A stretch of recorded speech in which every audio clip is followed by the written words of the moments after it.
намыс ойлай, жиналған жұрт ағайын зиялы қауай. Өкілі қысқасын қара шашыңыз, майда қоңыр шайдарлай мінезіңіз ай. Өкілі қысқасын қара шашыңыз, майда қоңыр шайдарлай мінезіңіз ай.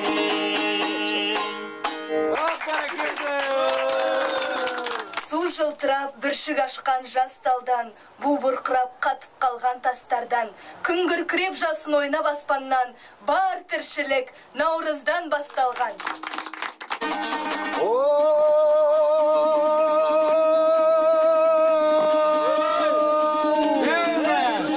Сыралдырма күнейім, сұңқылдап бір көрейін, көктемдегі өзендей күңіренде жүр төгейін, домбырамды қағайын, даусым әлсіз демейін, бүгін келген наурыздың есігін ашып берейін.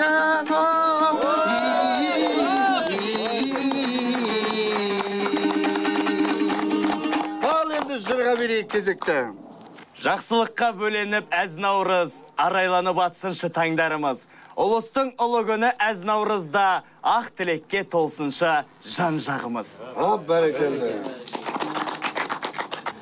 Кел наурызым ортаймайтын ырысың, тәуелсіздік және өзің тынысым. Жалғастырып ұрпақтарды ұрпаққа, арайлай бер сәнге бөлеп ел үшін. Кезекті күйге берейік ардақты ағайындар. Кезекті Жамбыл атамызға арналған Нұрғиса Тілендиевтің аты толғау күйіне берейік.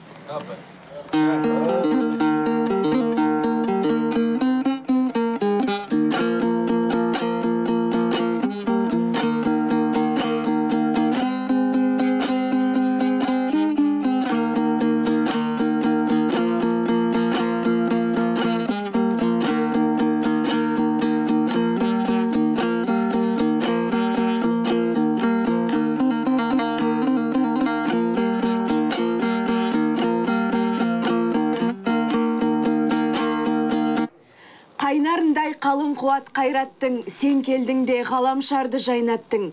Тіршілікке тіл бітіріп өзгеше, дүниенің бұлбұлдарын сайраттың. Кел наурызым берекелі жылбасын, мәңгілікке замананың құрдасы. Жылда мені қуанышқа бөлейсің, ғасырлардың және менің сырласың. Жат боп бұрын бастары ешбір қосылмай, жүрген жандар таныс тапса досындай. Ол осынау наурыздың арқасы, ұлыс күннің шапағаты осындай. Наурыз келді, көктем келді ағайын, жадырайды, жарқырайды маңайын. Назды сазды науан наурыз армысың, сұлу мүсін, саған біткен бар мүсін. Саптиылып сарарқаның бораны, күнерлейді күмбезінен жоғары. Наурыздың 20-сі келгенде тоғысады 9 жылдың торабы. Шат күлкіге шомылып замандары, бақыт кешсін ғайыптан адамдары. Әрбір жанның арманы орындалып, сәтті болсын биылғы қадамдары. Жан бітіп тіршілікке талайтылсын, береке ырысымыз молайтылсын. Ұлыстың ұлы күні әз наурызда би билеп, шырқатылып, ән айтылсын. Наурыз менің елімнің берекесі, жаңа жылы қазақтың мерекесі. Шаңырағы биіктеп күнге жақын, ұлан қайыр керілсін керегесі. Алыс кетсем мен сен аңсап жүрем, сағыныштың сазымен ән сап жүрем туған жер. Ауылымның түтін қымбат маған белдер ай, кім қақтаған туған жер. Туған жер өзің дегендей, жүрегім әркез елеңдеп, бір сезім билеп аладау, жүрегім дүрсіл қағадау. Туған жер өзің дегендей, жүрегім әркез елеңдеп, бір сезім билеп аладау, жүрегім дүрсіл қағадау. Бәрекелді!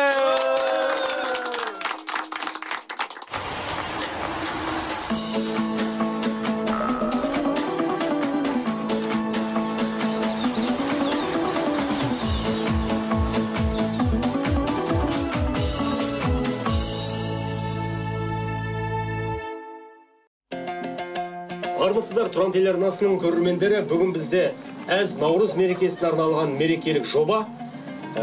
Қазақтың бас дастарханында Наурыз мерекесінде бұл Наурыз көже тұрады. Қазақтың әр өңірінде Наурыз көже әртүрлі дайындалады. Жуанның жіңішкеріп, жіңішкенің үзілер шағында қазақ қоғамы Наурыз көжені әркім өзіне қарай ыңғайлап дайындаған. Ал біз бүгін Бақыт апайымыз бен Ұлдар апамыздың қолынан Наурыз көжені игерет боламыз. Ендеше, апайлар, мархабат. Ең бірінші әуелі неден бастаймыз? Енді бұл Наурыз көжені әркім әр қалауынша жасайды өзі. Шамасы келгенше дәмді қылып біз қыстан бастап дайындаламыз. Өзіміз бұрынға өзімнің келген тұрмысқа шыққан жерімнен үйренгенім бар, апамнан, өзім анамнан үйренгенім бар. Сол бойынша жасаймыз. Ол үшін біз қыстан бастап дайындаламыз. Қыстан ет сүрлейміз, сүрет арнай дайындаймыз, сүр қазы жасап дайындаймыз. Ерте қыстан дайындаламыз? Ерте қыстан дайындаламыз, иә. Одан дайындалмасаң етің дайын болмайды, сондықтан сүр болмағасын Наурыз көженің дәмі де кірмейді. Бірінші біз кеспе дейміз ғой, қазақша, кеспе қосамыз. Біздің өзіміздің қолдан кескенбіз бәрін дайындап. Жоқ, бірінші кеспен саламыз, наны.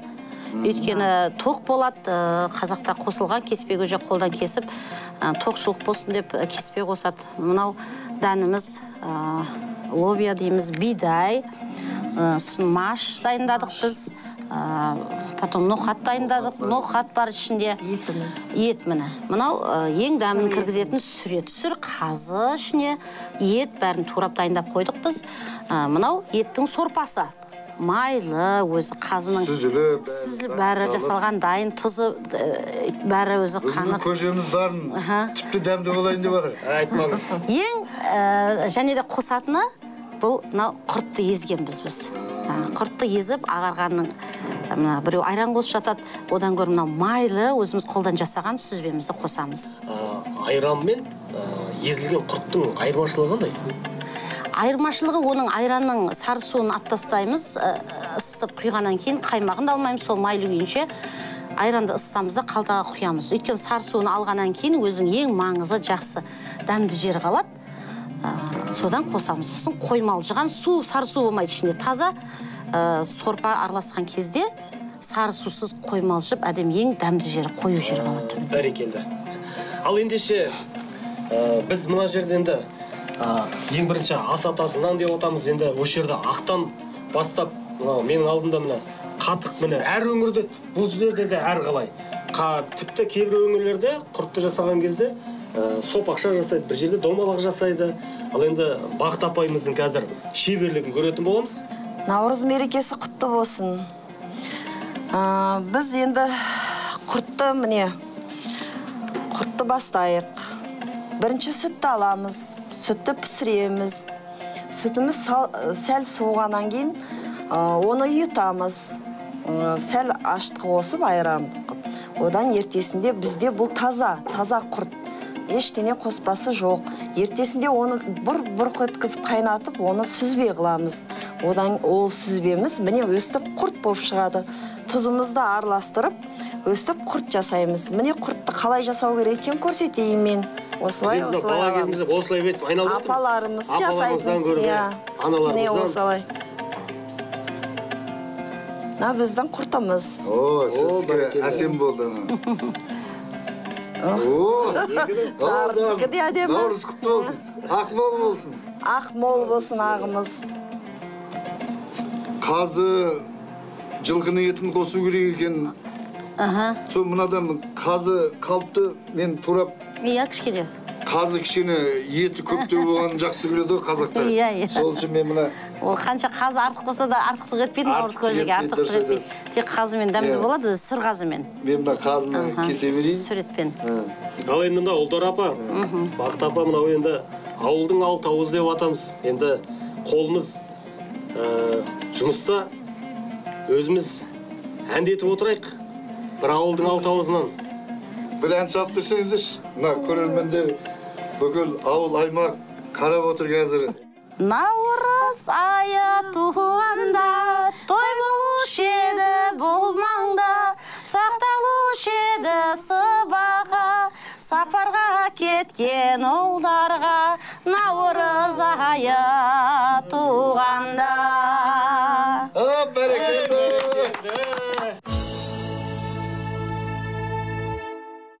Біз енді наннан бастаймыз, кеспеміз. Жеріміз құнарлы болсын, нанымыз көп болсын.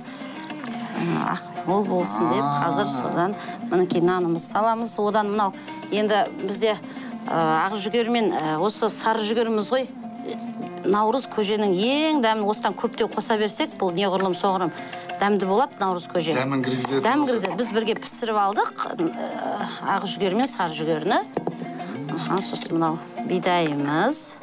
Bismillahirrahmanirrahim. Так, мынау машымыз. Енді мынау. Мынау енді? Аз көп болсын бұл. Бұршақ қостығы ем мынау. Бұршағымызды қосамыз тағы да. Енді етіміз мінекей ең қызық жері осы деп ойлаймыз. Ең сүрленген ет. Сүрленген майлы. Әбден сүрлеп тұрып. Сүрлеп дайындалған. Қыстың басынан дайындап келеді екенсіздер, ба? Иә, біз арнайы жылда осы дайындаймыз. Бұл сорпамыз сүр еттен, сүр қазының сорпасы. Сүр қаздан жасалған. Көрдіңіз бе, қанша майлы ойса, майын бұл өйткені біздің жүгеріміз, ар жағындағы бидайымыз, бұның майын сіңіріп алады өзіне. Аса майлы бетіне шықпайды бұл. Дәндер өйткені суда қайнатқан ғой. Сондықтан бұлар өздеріне майын сіңіріп алады, араластырып. Біз енді осы дайын болған, араласқан сорпасымен бәрі дайын тұрған наурыз көжемізге біз өзіміз қолдан жасаған мынау қатығымызды қосамыз. Өйткені қатық деген қою, сарсу алынған қатық қой дайын. Айран емес бұл бізде. Қаншалықты маңызды болады. Несін, дәмін келтіретін осы қатық қой? Дәмін келтіретін осы қатық біздің қатығымыз. Жоқ, осы қатықты қосасыз, одан кейін біраз бұл тұру керек па, әлде дайын ба? Жоқ, дайын. Өйткені біз бәрін алтын ала дайындадық қой. Біраз уақыт тұрудың да қажет жоқ? Жоқ, тұрудың қажет жоқ. Қатықты араластырып, бұны араластырып, бұны енді сәл қоюлау болса, сорпасын құйып отырамыз кішкене сорпасынан. Өзі қоюлана түсе тұрған сайын бұл қоюланып қалады. Өйткені мынау кеспеміз бәрі сорпасын жұта бастайды ғой өзіне. Иә, дақылдың бәрін өзіне жұта бастайды, сосын тұра-тұра бұның сорпасы азайып қалады. Бұл енді көрінісі міні, көрінісі бәрі бірдей көріне береді, ал дәмін татсаңыз бұның. Нағыз, бұл боз нағыз көжесі мінекей. Жолдасымның анасы, өзімнің анам екеуінен үйренгенім ғой, осылай жасаймыз біз.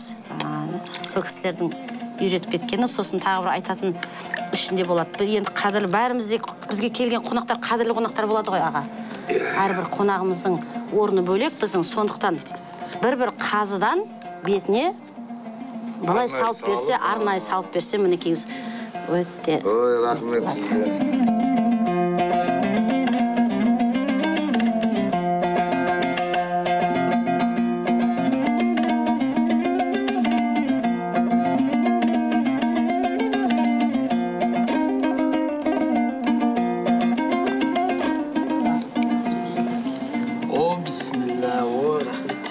Апамыздың биыл қолынан алғашқы наурыз көженің дәмін татайын деп отырмыз міне.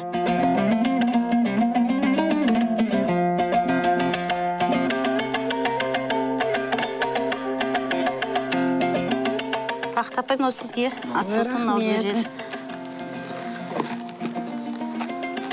Бауырсақ, бір бауырсақпен тістеп ішесіз сау аға. Ағасы бүйтіп. Ой, рахмет. Бауырсақ бекер бөлдіңіз, бүтіндей алып. Бүтіндей алсын салып. Соны бүйтіп жесеңіз, чай алып, бүтіндей ұстап жесеңіз, әдемі ғой. Ал, наурыздарыңыз құтты болсын. Біз наурызды тойлап, міне, наурыз көжеменен, мына ұлдар апай менен Бақыт апайға мыңда бір рахмет. Сіздерге де наурыздарыңыз құтты болсын. Нан өте әдемі, нан. Рахмет, ұлдар апа. Бисмилла, бірінші енді наннан бастайық. Осы жердің Бозбе қымызханасындағы ең әдемі осы тоқаштың дәмін айтып жеткізу мүмкін емес. Бұл жерден тек дәмін көру керек. Енді бисмилла деп қазір осы тоқашпен наурыз көженің дәмін татқым келіп тұр.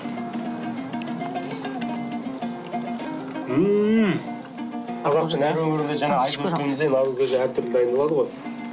Сондықтан да бұл жерде біздің наурыз көжеміз тіпті ерекше дайындалды деп айтсам, артық айтқандық емес. Наурыз құтты болсын. Бүгінгі наурыз мерекеміз құтты болсын. Біздің өзі қазақтың жаңа жылы дейді ғой. Осы жаңа жыл мерекесі құтты болсын. Бәрлеріңізде, үйлеріңізде отбасы аман болсын. Дастарханымыз мол болсын. Міне, бүгін біздің наурыз көжеміз міне дайындаған жаңа жылға, қазақтың жаңа жыл мерекесіне. Халқыма, еліме тек қана тілерім, үйлерінде амандық болсын, бала-шағалар аман болсын, заманымыз тыныш болсын. Тек қана жылдан жылға осы наурыз мерекесіне жете берейік. Құрметті қазақстандықтар, мынау көптен күткен наурыз мерекеміз құтты болсын. Ақ мол болсын, денсаулықтарыңыз мықты болсын. Ақ дастарханымыздан берекеміз кетпей, дастарханымыз толы берекелі болып, әрбір отбасына бақыт тілеймін. Шаңырақтарыңыз биік болсын. Наурыз көжемізді жасап, жылдан жылға аман есен жете берейік. Ұлыс оң болсын. Ақ мол болсын. Қайда барсан да жол болсын. Наурыз құтты болсын.